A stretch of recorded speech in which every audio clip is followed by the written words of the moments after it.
Local Government Unit Bulan Sorsogon dismayado sa seguridad na ibinibigay ng Philippine Ports Authority sa pantalan ng nasabing bayan.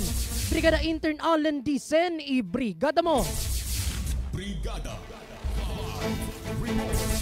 Dismayado ang lokal na pamahalaan ng Bulan sa paghihigpit na ginagawa ng Philippine Ports Authority o PPA Bulan, lalong-lalo na sa mga papasok sa pantalan. Sinabi ni Mayor Romeo Gordola sa isang panayam na kailangang luwagan ng PPA ang kanilang seguridad upang madaling makapasok ang mga pasahero at mga biyahero na papasok sa Bulan Port. Aniya, kapag naulit umano ang nasabing pangyayari, ay siya na mismo ang gagawa ng aksyon ukol sa kahigpitan ng ahensya. Dagdag pa ni Gordola, kailangan rin umanong makipag-ugnayan ng PPA sa kanilang opisina upang mapag-usapan ang mga regulasyon na ipapatupad sa nasabing pantalan. Sinusubukan pa ng Brigada News na makuha ang panig ng PPA Bulan, ngunit wala pa itong tugon sa aming mensahe. In the heart of changing lives, ito si Brigada Intern John Allen Dicen ng 101.5 Brigada News FM Sorsogon, the Music and News Authority.